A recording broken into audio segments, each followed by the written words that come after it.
La foi de Daniel faisait la sieste dans la fosse aux lions. Jean a été jeté dans de l'huile bouillante, mais sur lui, l'huile a été versée. Alors attache-toi à ce que tu crois, à la parole de Dieu, même en l'absence du besoin que tu désires.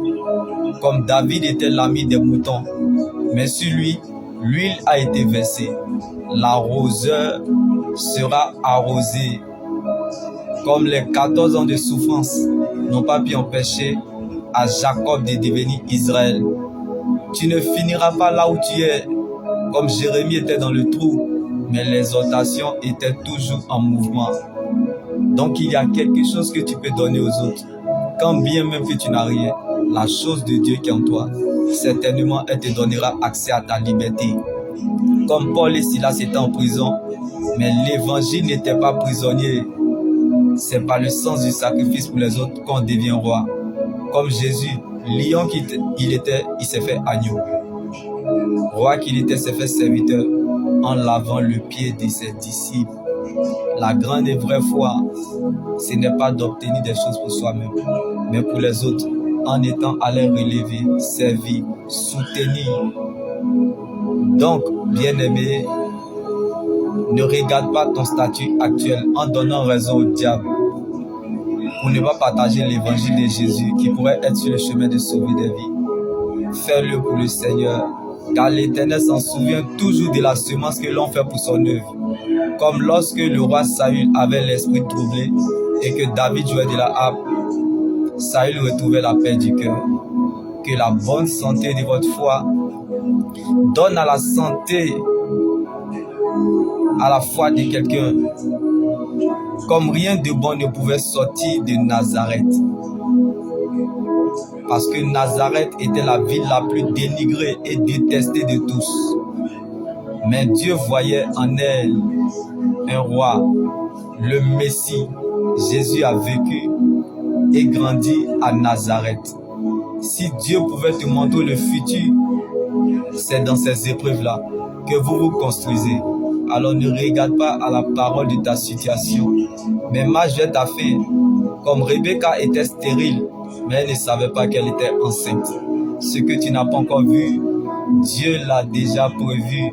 Comme Rebecca était stérile, mais 2 nations se trouvaient dans son ventre, Jacob et Ésaü.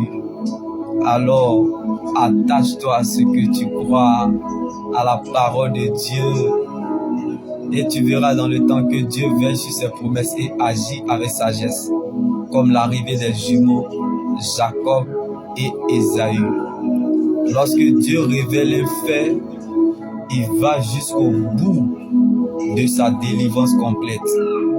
Comme Bartimée était aveugle, mais il avait la bouche. Je ne connais pas ta situation, mais c'est une question de déclaration, car la parole a le pouvoir. Donc c'est ce que tu déclares, c'est ce qui t'arrivera.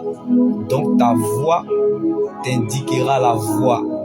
La bénédiction est la voie qui peut t'envoyer au ciel.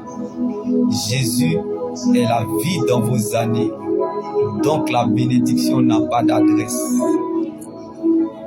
Car les épreuves nous apprennent qui nous sommes, où nous sommes et où nous allons. Quand Dieu prend le risque de te révéler certaines choses et où il t'emmène, toi aussi prends ce... Quand Dieu prend le risque de te révéler certaines choses et où il t'emmène, toi aussi prends ce même risque qu'il est et de croire qu'il est capable de le faire. Comme Jésus dormait à côté des moutons, il n'avait ni beauté, ni éclat et splendeur pour attirer nos regards. Et son aspect n'avait rien pour nous plaire. Mais il était venu pour sauver l'humanité.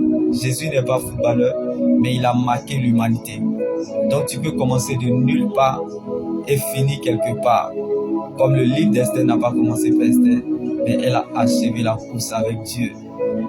Tu peux commencer limité et finir avec un résultat spectaculaire. Comme Job a tout perdu, mais il n'a jamais perdu Dieu. L'abandon des hommes n'est pas l'oubli de Dieu. comme Joseph était victime d'injustice, mais ses cris étaient des louanges à Dieu. Un mort ne loue pas Dieu, l'Éternel demeure vivant, car il n'y a pas de fidélité de Dieu sans infidélité des hommes. Comme Jacob resta seul, afin que Dieu se révèle à lui en le solidifiant dans la solitude. La prophétie d'une personne est pour toi. Comme David était dans la solitude, mais l'adoration n'était pas isolée. Donc il y a des dimensions d'adoration qui peuvent changer les choses, car c'est dans l'adoration que se découvre la profondeur de notre victoire. Les profondeurs de l'adoration ont des mystères cachés. Vous êtes des dieux, mais vous mourrez comme des hommes. Une ville située sur une montagne ne peut être cachée, car le mysticisme a commencé avec Jésus. Nous buvons le sang de Jésus et mangeons son corps. Donc vous êtes le sel de la terre et la lumière du monde. Alors ne perds pas ta saveur. Je prie que là où tu es, que la lumière qui est en toi, que tu veilles à ce qu'elle ne soit pas ténèbres. Comme l'espérance des justes, c'est la joie, tandis que l'attente des méchants meurt avec eux. Comme le péché des lèvres prend l'homme mauvais au piège, tandis que le juste peut sortir de la détresse. Donc la voie qui paraît droite à un homme peut finalement le conduire à la mort, comme la voie d'un insensé paraît toujours droit à ses yeux. Mais l'homme prudent,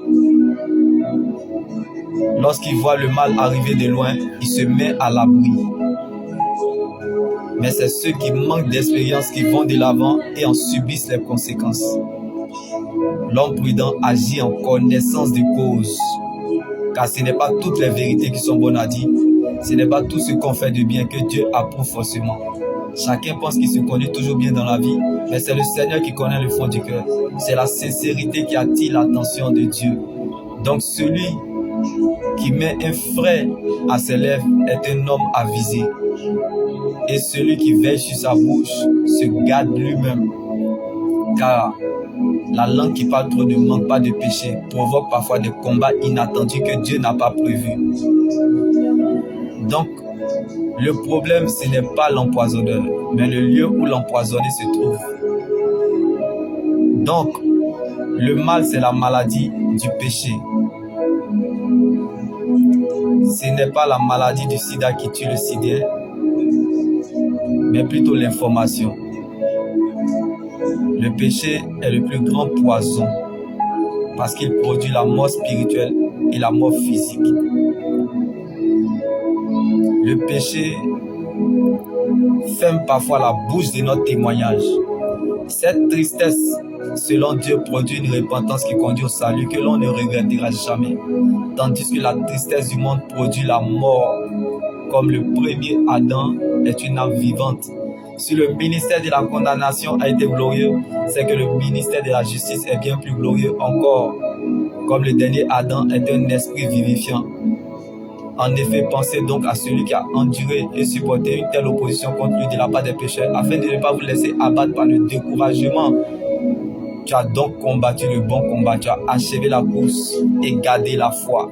C'est pourquoi nous aussi nous courons vers le même but, en poursuivant notre course, pour remporter le prix attaché à l'appel que Dieu nous a adressé dans le hall du ciel, en union avec le Seigneur Jésus-Christ.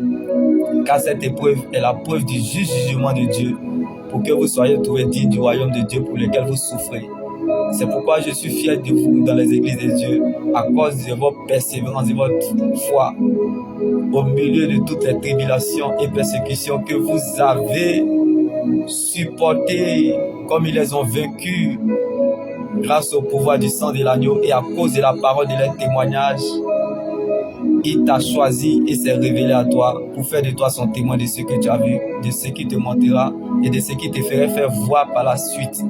Vois qui t'a gravé dans ses mains et tes murailles sont constamment devant lui.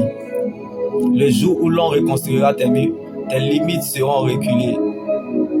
Tu peux penser ou croire que tu n'es pas digne de rentrer dans sa présence, mais laisse-moi te dire que son amour te couvre à l'ombre de ses mains pour déployer un nouveau ciel et fonder une nouvelle terre qui a donc